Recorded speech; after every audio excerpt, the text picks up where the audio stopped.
When I was a young man, 제가 젊었을 때 우리 가족은 차를 몰고 미국 로키 산맥을 넘어 조부모님을 뵈러 갔습니다. 쑥이 자라는 병원에서 길이 시작되어 소나무로 덮인 가파른 결사를 올라 나중에는 사시나무 숲으로 들어가서 산꼭대기에 목초지에 이르렀을 때 주위에 거의 모든 것이 보이는 것 같았습니다. 그 길은 아름다웠지만 완전하다고는 할 수 없었습니다. 도로의 많은 부분이 가파른 산을 깎아 놓여 있었습니다. 도로를 만든 사람들은 여행자를 보호하기 위해 난간을 만들고 조심, 낙석 지역이라는 표지판을 세웠습니다.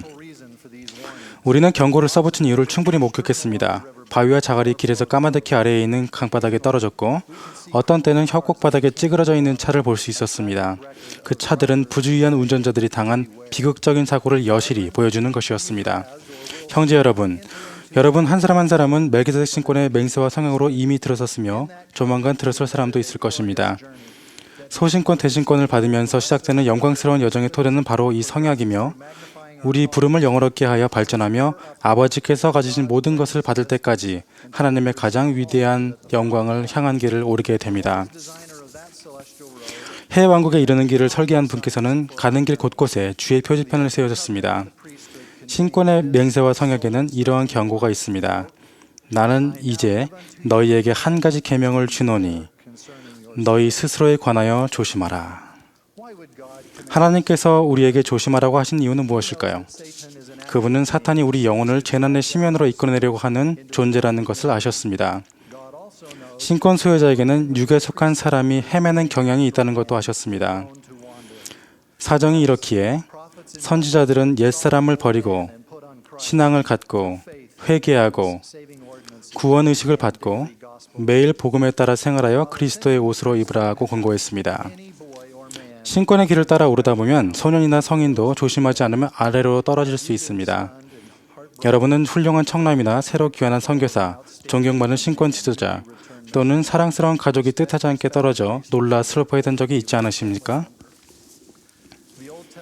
구약전서의 다윗의 이야기는 신권 권능을 남용한 비극적인 사례입니다. 어릴 적 골리앗을 무리치고 여러 해 동안 의롭게 살았더라도 선지자며 왕이었던 그는 영적으로 위협받을 수 있는 상태였습니다. 지붕에서 아름다운 밧세바가 목욕하는 모습을 보았던 그 순간에 그의 주변에는 조심하십시오. 다윗, 당신은 바보요 라며 외치며 제지하는 구조자가 아무도 없었습니다. 그는 자신에 관해 조심하고 영에 관 속삭임에 따라 행동하지 못했기 때문에 영원한 가족을 잃게 되었습니다. 형제 여러분, 강했던 다윗의 승영의 길에서 휩쓸려 나갔다면 우리는 어떻게 그러한 운명을 피할 수 있겠습니까? 개인적 개심과 견실한 가족관계라는 두 개의 보호장치가 하늘로 가는 길을 계속가는 데 도움이 됩니다. 이를 잘 알고 있기에 사탄은 개심을 깨부수고 가족관계를 깨뜨리는 자갈로 신권의 길을 막습니다. 감사하게도 예수 그리스도와 선지자들은 길을 따라서 조심하라 라는 표지판을 세워놓았습니다. 그 표지판은 개심을 깨부수는 교만과 분노, 욕심, 욕정과 같이 가족관계를 깨뜨리는 죄에 대해 꾸준히 경고해 줍니다. 오래전 모세는 너희는 조심하여 여호와를 잊지 말라고 권고했습니다. 빨리 변화하고 오락이 만연한 세상에서 사람들은 아직도 속히 주를 잊고 저 악한 자에게 이끌려갑니다. 바위가 굴러내리는 유혹이라는 길에서 신권의 길에 안전하게 머무르기 위해서 개심을 깊게 하고 가족을 강화시켜주는 6가지 원리를 소개하고자 합니다. 첫째, 기도는 사탄을 이길 수 있는 신성한 도움을 받는 문을 항상 열어줍니다. 예수님은 신권 소유자들에게 조심할지어다. 이는 사탄이 너를 채로 치기 원함이라 라고 경고하셨습니다. 또 기도는 유혹을 막아주는 행동이라고 규정하셨습니다. 토마스 S. 몬슨 회장님은 이렇게 가르쳤습니다. 우리 중에 누구라도 항상 기도하라는 권고에 열심히 귀 기울이지 못했던 사람이 있다면 이를 시작하기에 가장 좋은 때는 바로 지금입니다. 사람은 기도하기 위해 무릎을 꿇을 때 가장 강해집니다. 둘째, 고대와 현대의 경전을 공부하면 우리와 하나님에 연결됩니다. 주님은 교회 회원들에게 이렇게 경고하셨습니다. 선지자를 어떻게 간주할지 조심하여 가벼운 것으로 여김을 받지 않게 하며 정죄 아래 놓이지 않게 해야 합니다. 이런 정죄를 피하려면 우리가 친근하고도 직접적인 방법으로 주님의 택하신 선지자의 권고를 들을 수 있게 해주는 교회 잡지와 웹사이트뿐 아니라 경전을 부지런히 읽어야 합니다. 셋째, 의식에 합당하게 참여하는 것은 우리가 성령을 인도자로 삼도록 준비시켜 줍니다. 너희가 속지 않도록 조심하라고 하시면서 구주께서는 우리가 영의 가장 좋은 은사들을 간절히 구하면 속지 않을 것이라고 약속하셨습니다. 매주 성찬을 취하면 회원들은 항상 그의 영과 함께하는 자격을 갖게 됩니다. 성전 예배를 통해 우리는 성신의 충만함을 받을 수 있습니다. 넷째, 개인적인 계심과 가족 관계의 중심에는 진정한 사랑을 베푸는 것이 있습니다. 베냐민 왕은 이렇게 지시했습니다. 너희 가운데 다툼이 일어날까 주의하고 사탄은 분쟁의 아비이며 가족들이 서로 싸우고 다투기를 원한다는 점을 절대 잊지 마십시오. 가족 중 누구에게도 정서적으로나 말로나 신체적으로 거칠게 대한다면 우리는 신권 권능을 잃게 됩니다. 분노를 통제하십시오. 가족은 우리 입에서 저주가 아닌 축복의 말씀을 들어야 합니다. 설득과 오래 참음, 온화함과 온유함, 거짓 없는 사랑과 친절과 자애로 다른 이들에게 영향을 미쳐야 합니다. 다섯째, 11조의 율법에 따르는 것은 신앙과 가족의 단합에서 중요한 부분입니다.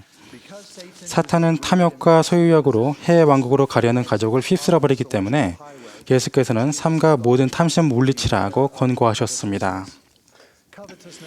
탐심은 수입을 계산하고 정직하게 11조를 내고 금식 헌금을 후하게 내고 필요한 지출을 계획하고 불필요한 부채를 피하고 미래를 위해 저축하고 물질적으로 자립할 때 줄어듭니다. 하나님은 우리에게 이렇게 약속하십니다. 너희는 먼저 그의 나라와 그의 의를 구하라. 그리하면 이 모든 것을 너희에게 더하시리라. 여섯째, 순결의 법을 엄격하게 지킬 때 변하지 않는 우리의 동반자인 성신과 함께 하나님의 면전에 서겠다는 자신감이 생깁니다. 사탄은 넘쳐나는 외설물과 정결로 결혼을 맹공격하고 있습니다.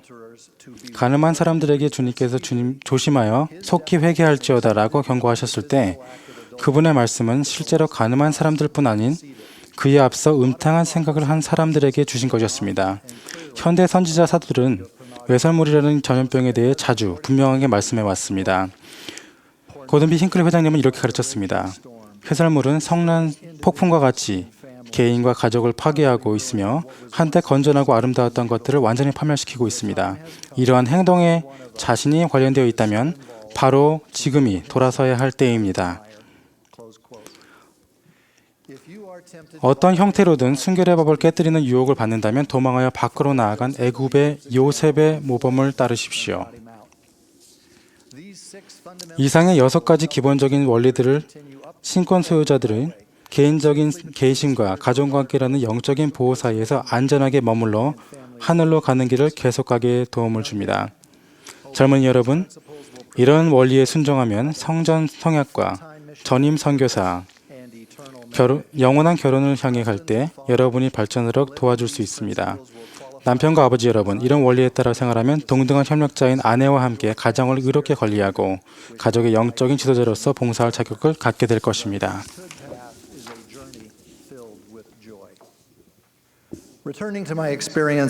젊었을 적에 제가 한 경험으로 돌아가 로키 산맥을 지나던 기억이 납니다.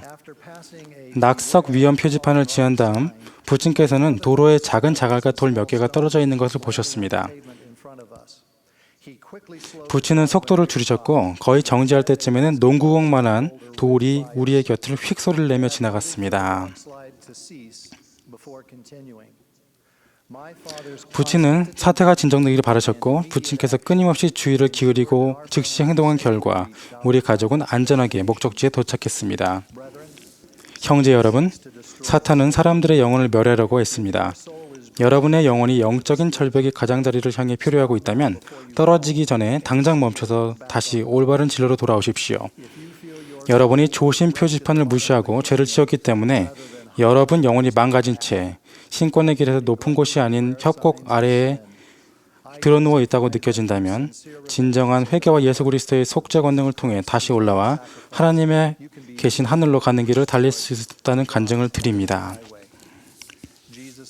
예수께서는 외식을 주의하라고 가르쳤습니다. 신권을 행사하기에 합당하지 않다면 하나님 감독님을 만나십시오. 그분은 회개하는 것을 도울 수 있습니다. 구주께서 조심하며 죄를 삼가라고 단언하셨지만 한편으로 나 주도 너희를 용서하노라 너희 길을 가고 다시는 죄를 범하지 말라고 약속하셨습니다. 저는 모든 소년과 성인 남자들에게 여러분의 계심을 깊게 하고 가족을 강화하며 신권의 길에 머물라고 권고합니다. 기도, 경전, 의식은 계심을 굳건하게 해줍니다. 사랑, 11조, 순결은 가족을 강화해 줍니다. 하나님과 선지자들이 길을 따라 세워놓으신 영적으로 조심하라는 표지판에 주의를 기울여 비극을 피하십시오. 예수 그리스도의 완벽한 모범을 따르도록 노력하십시오. 그분은 유혹을 받으셨으나 이에 개의치 않으셨습니다. 너희 스스로에 관하여 조심하라 는 신권 성약을 지킨다면 우리와 우리 가족은 해외 왕국에서 승영이라는 목적지에 안전하게 도착할 수 있을 것이 분명합니다. 예수 그리스도의 성스러운 이름으로 간증드립니다. 아멘.